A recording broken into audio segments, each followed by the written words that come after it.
Module 5. Le jardin de Capucine. Le soleil brille, c'est le printemps. La princesse Capucine rend visite aux fleurs de son jardin. Les pétunias, les roses, les lys, les tulipes et les jonquilles se côtoient au pied du château. Mais une jonquille jaune a disparu du jardin, Qui l'a arrachée? s'étonne la princesse. Dans son manoir, la sorcière Furie contemple une jonquille. Elle a dérobé la fleur du jardin de Capucine. Elle veut se venger de la beauté de la princesse. Dans son laboratoire, Furie fabrique une potion maléfique. Elle la verse sur la jonquille. Au milieu de la nuit, Furie se dirige vers le château de la princesse. La sorcière plante la fleur maléfique et chuchote.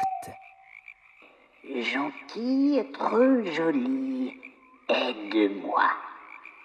Capucine trop jolie, gonflera. Furie piétine toutes les autres plantes, enfourche son balai et s'envole. Dès l'aube, la princesse vient arroser son jardin. Mais malheur, les fleurs ont été piétinées. Seule une jonquille est encore debout. La princesse l'aperçoit, elle aime son odeur. Cette odeur l'attire de plus en plus. La princesse ferme les yeux, elle colle son nez à la fleur et respire fort. Ouvrant les yeux, Capucine voit ses narines enflées.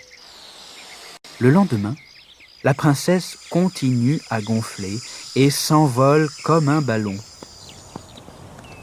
Heureusement, ses deux laquais avaient une corde. Ils ont attaché Capucine à la porte du château. À cheval, le prince Léonard aperçoit Capucine dans les nuages. Il galope à sa rencontre. Le prince trouve une plume dans le jardin. C'est la plume du chapeau de Furie. Léonard pénètre dans le manoir. Il entre dans le laboratoire de la sorcière et trouve un grimoire ouvert à la page J. Il découvre l'antidote.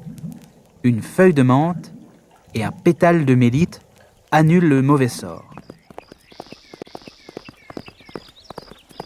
De retour au château, le prince monte à la corde. Capucine avale le remède. Elle dégonfle aussitôt et tombe avec Léonard au milieu du jardin, sur le tas de fleurs arrachées.